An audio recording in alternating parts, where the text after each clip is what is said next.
My stepmother is upset because I discarded a gift she gave me before I left home, and now my father is furious because I've told people he may have had a hand in my mother's passing. Hi, I'm an 18-year-old girl, and I need some advice on a recent experience that left me feeling lost and overwhelmed. I've changed certain details to keep things anonymous. Let me start with some background to help explain the situation. My mother passed away when I was 8. It was a tragic, sudden loss.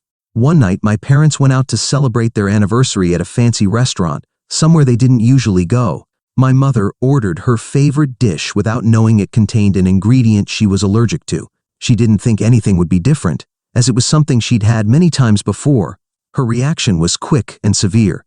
Despite the restaurant's staff's and doctor's efforts, she didn't make it. My father was heartbroken, losing the love of his life so suddenly.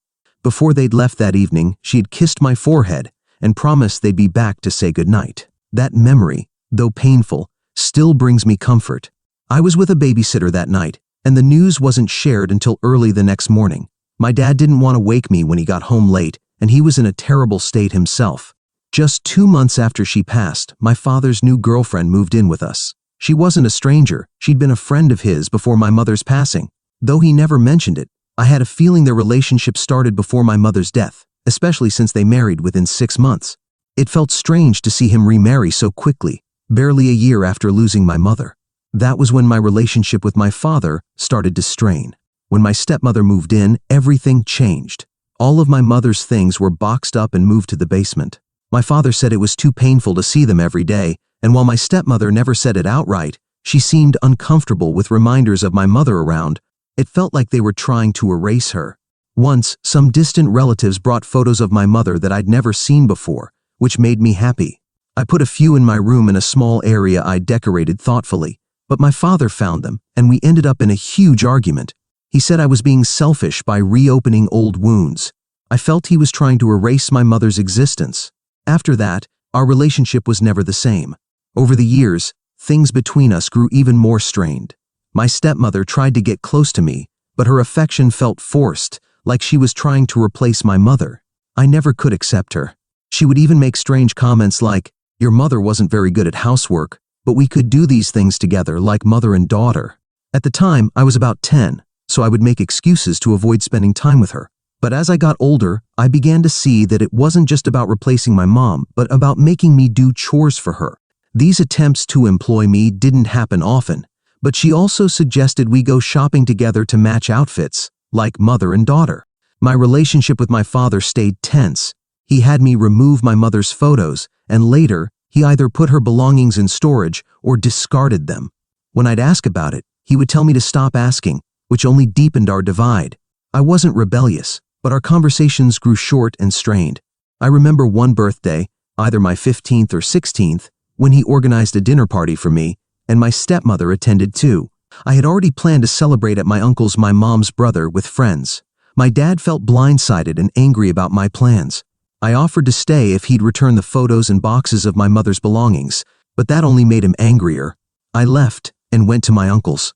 Later, when my father called, my uncle told him I'd be celebrating there and would come home after. Now, moving forward to the present, I finally moved out to live with friends, start school, and work. It was a bittersweet change, exciting but strange, leaving behind everything I knew even though my home life was dysfunctional. Though I didn't exactly miss my home, I had friends in the city and some relatives on my mom's side who I could talk to about her and hear stories. On the day I left, my stepmother called me into the living room and handed me a gift, a photo album. Inside were childhood photos, including some from the years when my mom was still alive, but none of her. It felt like they'd tried to erase her entirely, rewriting my life without her. Before I walked out the door, I threw the album away without saying a word, closed the door, and left for good. It didn't take long before my father called me, furious. I still hadn't left the city because I went to a friend's house, as we were all going to leave together to our new city from there. We were traveling by car, so it was our starting point. While we were loading things like a game of Tetris, I received a call from my father. He told me my stepmother was very sad, that she had put a lot of effort into making me that gift, and he couldn't believe I had been so inconsiderate. He said I was cruel and didn't understand how difficult it had been for everyone, especially for him, to move on after my mother's death. I hung up on him because I didn't know what to say. I felt a mix of sadness and anger, This was the same pattern with my father after my mother's death, and I didn't want to tolerate it anymore. I had to endure it all this time because I lived in his house. But now that I'm independent, it feels good to put all this behind me. Luckily, I don't need his money to live now, as I've been saving up from jobs I've been doing. Plus, I've received some money from my uncle and grandparents. It's not much, but it's enough to get to my new city and live for a few months, at least until I find a job there. My friends are also helping me, but anyway, I decided to post here for advice and to ask if I was wrong. Edit. I just wanted to add that since I moved into my new apartment, I've been able to hang some photos of my mother in my room. Some relatives helped me get new copies of those photos that my father took from me years ago. Seeing them every day gives me a peace I can't describe and makes me feel like in some way she's still here with me. Update 1. First, I want to thank everyone who has supported me and told me that I'm not the bad guy in this situation. Many of you even mentioned that you would have done something more drastic, like burning the album, which is certainly a very good idea and makes me feel bad because I can't believe I didn't think of it before. Anyway, your words have made me feel understood and validated, especially those of you who have shared that you've also lost your mothers. Your stories have deeply touched me. I also want to clarify a few things that may not have been clear in my original post. Despite the issues I had with my father and stepmother, my father was never really abusive, so it wasn't necessary for me to leave home. Aside from a few unfortunate comments, so to speak, from my stepmother, my father didn't treat me badly on a day-to-day basis. The main problem was that he wouldn't let me have things from my mother, which was painful, but it didn't rise to the level of abuse or mistreatment. Part of me believes he really does love me. And this isn't a defense of my father. I feel very good being away from him. It's just that it wasn't like he treated me badly or deprived me of anything. My issue with him and what drove us apart is the fact that he always wanted to distance me from the memory of my mother. This might have something to do with a comment someone made, which I'll talk about later in this post. I also want to clarify that even though I mentioned my uncle and grandparents, they wouldn't have been able to take care of me. My uncle lives alone and wasn't in a position to take care of a child. He doesn't have a great place to host me or a great job. When it was my birthday party, it was my grandparents and a couple of very close friends. My uncle even made a big effort to celebrate my party that time, so I'll be eternally grateful to him. My grandparents, on the other hand, are quite old, now 91 and 89 years old, so it would have been very difficult for them to take care of me when I was younger. Finally, I want to address a comment that left me thinking. Someone suggested that my father might have had something to do with my mother's death. At first, I thought it was a crazy idea, but then I started to dwell on it. From what I know, my father chose the restaurant for the anniversary dinner. Could he have known that my mother's favorite dish contained the ingredient she was allergic to? It's a disturbing thought, and I don't want to believe my father could go that far. However, I can't help but have these doubts now that someone has planted the seed. I know it's a very serious accusation, and I have no proof of anything. It's probably just my mind trying to find explanations for a senseless tragedy, but I can't help wondering if there's more to this story that I'm not seeing. Again, thank you all for your support and advice. Update 2. A few things have happened since my last update, and I need to vent. To start, my father decided it was a good idea to bombard me with messages. Apparently, both he and my stepmother expected me to call them to apologize for the photo album incident, which I think is obvious wasn't going to happen. My stepmother even mentioned that she could send me the album by mail if I wanted it. I told them they could send me my mother's things instead, and my father got even angrier because he said my stepmother had done something nice for me, and all I did was reject her. I don't know, maybe I am the bad guy here, but I honestly don't think there's anything wrong with asking for my mother's things because I certainly want to have them with me. I find it disturbing that my father doesn't want to give me all those things, so I told him either he sends me my mother's things or he can forget about me. He protested again, saying he wasn't going to do that because it would be too painful to be around those things and send them, so I finally blocked him. But that's not the end of this update, because what I did next might have been a bit drastic, depending on who you ask. But I was very angry with him because he wouldn't even let me keep my mother's things, especially now that I don't live in his house anymore. So, I made a thread on Twitter. Here, I explained how my stepmother and father tried to replace my mother and how they won't even let me have her belongings. By the way, a friend I'm living with read the draft before I posted it and suggested some changes. Initially, I was going to say quite directly that I believe my father might have had something to do with my mother's death, But my friend said that if I didn't have proof, I could be sued for defamation. So I deleted that part and only hinted at it indirectly. I implied that it seemed very strange to me that my father had replaced my mother so quickly and with a friend he had known from before. I also mentioned the fact that they put so much effort into having my stepmother take on the role of my mother in my life. I want to clarify that I wouldn't have minded if my stepmother had been close to me. It's not a case of not liking her because she isn't my mother. What has bothered me all my life is that they tried to replace her, literally erasing my mother's things as if she had never existed. She could have been my stepmother, and we could have had a good relationship, but while still keeping the memories of my mother. So my post is already online, and it's been up for about 30 minutes. I hope that at least other people who know my family can see what my father has done. Update 3. Wow, things have gotten out of control faster than I expected. My Twitter post has generated much more attention than I anticipated. Many people have started speculating in the comments about the possibility that my father might have had something to do with my mother's death. I want to clarify that I never made that accusation directly. I just presented the facts as I know them. But it's good that some people have added up the facts and reached the same conclusion. Things got even more intense when my uncle called me. Apparently, my father contacted him, demanding that he make me delete the post, claiming that what I was saying was very serious. He even proposed sending me my mother's things in exchange for deleting it. But my uncle, who has always been my defender, told my father that I hadn't said anything explicitly, that I had only presented the facts, and that he shouldn't call him again. In fact, his exact words were, "Don't call me again because the next time I see you, I might break your face." Just so you get an idea, my uncle works in construction and is a big guy, though also a bit broad. But still, he's not someone you want to mess with. I feel grateful to have him on my side in all this. We've talked a bit, and he wasn't aware of the post or that theory, so he was pretty angry with my father for this. I told him to calm down because I didn't want to lose another important person in my life, and he promised to do so. I don't think my uncle is capable of doing something so drastic, but he was very angry. But that's not the end of it. I decided to call the police station in my city to ask about my mother's case. To my surprise, they told me that a detective would call me soon to talk with me. I don't know what to expect from this conversation, but I'm nervous and anxious at the same time.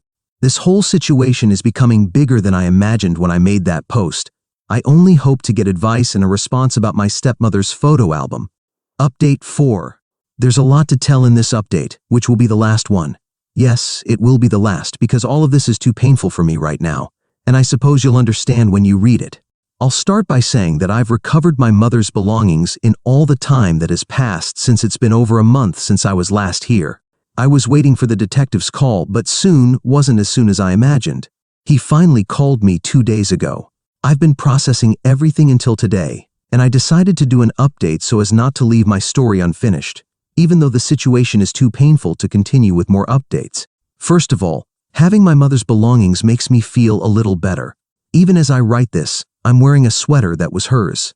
It's comforting to have her close, even if it's just through something she once wore.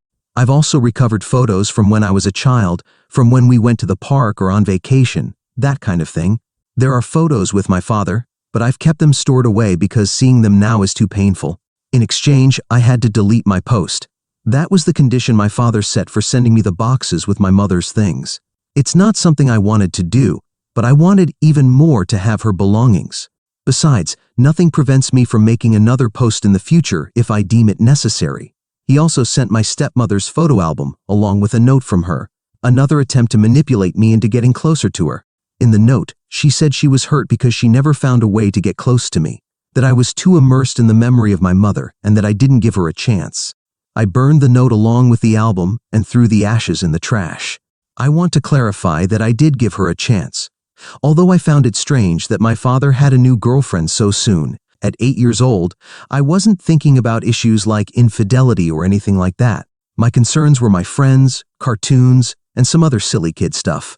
My problems with her started when she tried to pass herself off as my mother and began making passive-aggressive comments about her. Until that point, I was cordial with her, like with anyone you just met, which was practically true. Although she was a friend of my father, before that, I had only seen her once, I think, at a party my parents hosted at home where they invited people from work. I even say I think because I don't remember much about it. It's just something I know because my stepmother once mentioned if I remembered that party. I clarify this because I saw a comment saying I'm the bad one for not giving my stepmother a chance. Many responded below that it was a troll, but I think that person only read the title and didn't bother to read my story. Anyway, I spoke with the detective 2 days ago, and it's not good news. He told me that he was in charge of my mother's case when it happened. Although everything indicated it was an accident, they usually investigate, even if it's just for bureaucracy. He apologized for not calling earlier, as he had to search for and review the case files, and has been busy with other current cases. He told me that he went to the restaurant and spoke with the people who worked there, both those who serve customers and the cooks. They all said that dish has always been prepared with that ingredient and that there's no reason to think the restaurant tried to harm my mother. They also explained that when the day's menu is published, they usually use the name of the dish, and unless customers mention they're allergic to an ingredient, they don't usually make changes. The detective also spoke with my father, and his version of events is that he didn't think the dish could contain that ingredient, so he didn't make any mention of it. That day, there were only 2 menus available, and he knew my mother was going to order that dish when he made the reservation, so he didn't see any need to make a warning. In conclusion, the detective said the case was resolved as an accident and hasn't been investigated further since then. There's no evidence to incriminate my father or anyone else because, according to the detective, there's no proof. I tried to tell him I suspected my father, but he explained that while it might seem suspicious, it's not enough to blame him for something like this. It's not as if the dish didn't have that ingredient and someone deliberately added it. My father simply didn't inform the restaurant about the allergy, and it all ended in tragedy. There's no way to prove he knew about the ingredient, as no one at the restaurant remembers seeing him before, so there's no way to prove it. It's true that my father and mother used to go to restaurants and order the same dish many times. I know this because my uncle told me, as it was their favorite. But at the same time, I can't shake the feeling that this last time my father might have had something to do with it. His new relationship, the choice of the restaurant, and the timing are too many coincidences. But there's no way to prove it, and that's what hurts the most. Not only did I lose my mother, but it might not have been a simple accident, and the culprit could have been my own father. It's hard to process all this, so I can't continue making more updates. I hope someone in the comments has ideas to clarify this matter because I don't have them. Maybe it's just my imagination, and it really was a simple accident, while the relationship with my stepmother is an unfortunate coincidence. But there's something about all this that keeps me from thinking that's possible, and I'm afraid I'll never know the truth. Thanks to everyone who has accompanied and supported me through this process. Edit, some people have asked if my mother and father had a bad relationship before she passed away, and I can't say I remember anything like that. They had arguments like any other couple. Even my father and my stepmother had similar arguments when I lived there. At least I don't remember anything that would make me think my mother suspected infidelity or that my father could do something like what I suspect. He never hit her or abused her physically, at least that I know of. I even asked my uncle about this, and he agrees with me.